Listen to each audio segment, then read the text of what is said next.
వ్యవసాయాన్ని పండుగ చేయటమే కాంగ్రెస్ విధానమని రైతులకు ఒకేసారి 2 లక్షల రూపాయల రుణమాఫీ చేస్తామని ముఖ్యమంత్రి రేవంత్ రెడ్డి తెలిపారు. కాంగ్రెస్ పార్టీ సోనియా గాంధీ ఏదైనా మాట చెబితే అది శిలా శాసనమని ఆయన అన్నారు. ఇక 2022 మే 6న వరంగల్ రైతు డిక్లరేషన్ సభలో రాహుల్ గాంధీ రుణమాఫీ హామీ ఇచ్చారని గుర్తు చేశారు.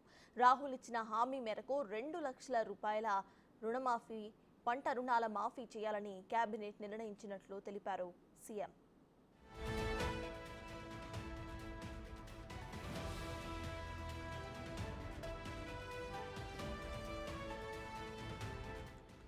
తెలంగాణ రాష్ట్రం ఇచ్చిన తరువాత గత ప్రభుత్వం 2 దఫాల్లో 28,000 కోట్ల రూపాయల రుణమాఫీ చేసిందని చెప్పారు.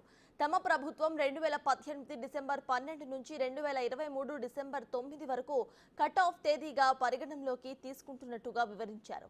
5 ఏళ్ల కాలంలో రైతులు తీసుకున్న 2 లక్షల రూపాయల రుణాలు మాఫీ చేయాలని కేబినెట్ నిర్ణయించినట్టుగా తెలిపారు. రుణమాఫీతో 47 లక్షల మంది రైతులకు లబ్ధి చేకూరబోతుందని చెప్పుకొచ్చారు. రైతు భరోసా అమలుపై మంత్రివర్గ ఉపసంఘం వేశామని, జూలై 15 లోపు ఉపసంఘం నివేదిక ఇస్తుందని అన్నారు. ఆ నివేదిక ఆధారంగా రైతు భరోసా విధి విధానాలు ఖరారు చేస్తామని చెప్పారు. రుణమాఫీ కోసం 31 లక్షల కోట్ల రూపాయలు అవసరమని అంచనా వేసినట్టుగా సీఎం చెప్పారు.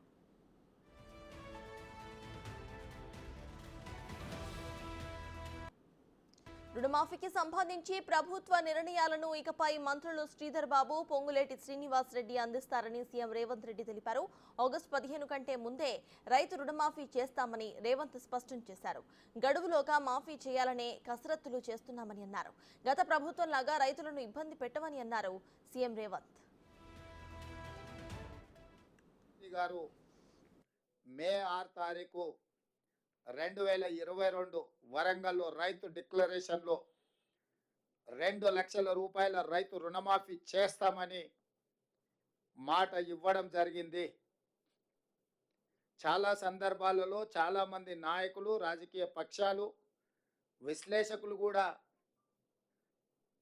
గతంలో ఉన్న పాలకుల యొక్క ప్రకటనలు, నిర్ణయాలను దృష్టిలో పెట్టుకొని కాంగ్రెస్ పార్టీ కూడా అలవి కానీ అమలు చేయలేని హామీలు ఇచ్చిండ్రు అన్నట్టుగా చర్చలు, విశ్లేషణలు చేయడం మొదలుపెట్టిండ్రు.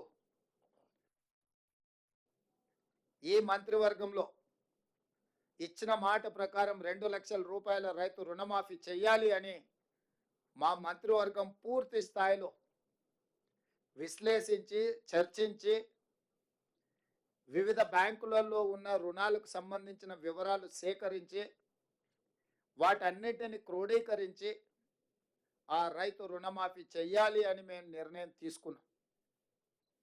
ఆ ప్రభుత్వం డిసెంబర్ 11, 2018 వరకు కట్ ఆఫ్ డేట్గా వాళ్ళు రుణమాఫీని పరిగణలోకి తీసుకోవడం జరిగింది.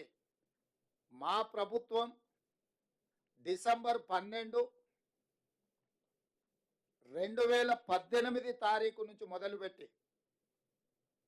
9/12/2023 వరకు సరిగ్గా 5 సంవత్సరాలు గత ప్రభుత్వం, మళ్ళొక్కసారి నేను చెప్తున్నా, గత ప్రభుత్వం డిసెంబర్ 11, 2018 తారీఖు వరకు కట్ ఆఫ్ డేట్ పెట్టి 2వ విడత రైతు రుణమాఫీ చేసింది. డిసెంబర్ 12, 2018 తారీఖు నుంచి తీసుకున్న రుణాలు డిసెంబర్ 9, 2023 వరకు 5 సంవత్సరాల మధ్య కాలంలో ఈ రాష్ట్రంలో ఉన్న రైతులు తీసుకున్న 2 లక్షల రూపాయల వరకు రుణమాఫీని చెయ్యాలని మా ప్రభుత్వము ఈ మంత్రివర్గంలో నిర్ణయం తీసుకున్నది. ఇచ్చిన మాట ప్రకారం 2 లక్షల రూపాయల రుణమాఫీ చెయ్యాలి. కట్ ఆఫ్ డేట్ 12/12/2018 నుంచి 9/12/2023 మధ్యకాలంలో రైతులు తీసుకున్న రుణాలను 2 లక్షల రూపాయల వరకు మాఫీ చేయాలని మా మంత్రివర్గంలో మేము నిర్ణయం తీసుకున్నాం.